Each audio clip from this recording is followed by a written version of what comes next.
The annual airline quality rating is out today, and guess what? It is not your imagination, friends. It shows the entire airline industry declining in performance in 2014. So what's causing all the issues and which airline is going to treat you the best? Travel expert Mark Murphy joins us with his advice. Mark, good to see you. So this is not a surprise, but it is frustrating, my friend. The airline industry is just not living up to expectations. And as you can see, airline complaints are up some 22%. What's going wrong here? Okay, so you've got, like your previous guest, limited capacity. They've really controlled the seats. So as demand's picked up, they haven't done anything to add capacity. And because of that, you've got more people crammed in. Right. And it's just uncomfortable. Add to that the tighter seating. Add to that all the fees. Ouch. And boy, you've got a formula for unhappy customers. All right, so let's look at, here's a basic thing, right? Do you get there on time? No. 76% in 2014 arrived on time. That's down from 2013, which was 78.4. Yeah. Now, what's causing that? Is it, you just said capacity has declined, so it's not like they're competing with more airplanes in the air. They're not. No.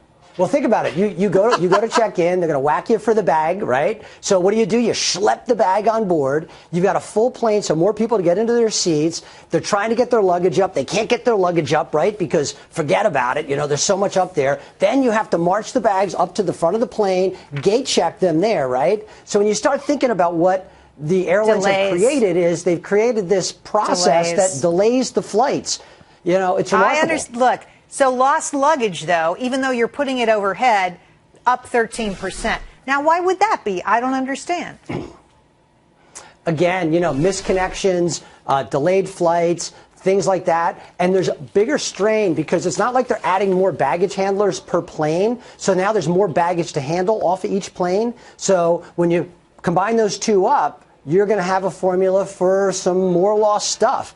And there are companies out there that are now blossoming to track your luggage, for example. Right. That's right. They want you to do it virtually. Let's talk about overbooked flights. So you go to get on your flight and you're told, I'm sorry, we're at capacity. You're going to have to take the next one or fly tomorrow, whatever. That's up 3%. People are getting bumped from their flights. Why is this happening more often? I thought, you know, with all this consolidation, they would do this great job of running the airlines. Not true. Well, you know what happens? You got fewer seats, so when a flight is oversold, there's nowhere to move them. The good news is depending on when they can get you to your actual arrival point, you can get as much as 4 times your ticket price back.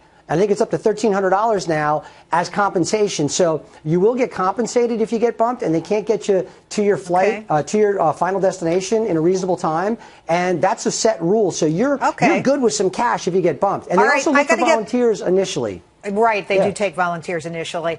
I want to get to best and worst airlines because we're running out of time. So the best airlines, Virgin America, brand spanking new, up and comer, right? They're probably nimble, can do a lot of different things. Hawaiian, how hard is that to be a good airline there, right?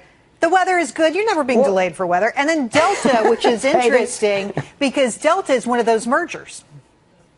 Right, right. Delta's really turned things around, so you're finding that Delta's going back to what made them great, you know, decades ago. And I think that's what a lot of the airlines have to do. They have to recognize what makes them good, deliver a great product, you know, try to make the customer happy. You don't have a monopoly. Someone's going to come in and compete with you. Virgin America, for instance. All right, so quickly, I want to get to the worst offenders here because this is the payoff, right? Envoy, which is American Eagle, ExpressJet, SkyWest. These are the puddle jumpers, the guys in between the spokes and the wheel. This is a hard business to be in, right?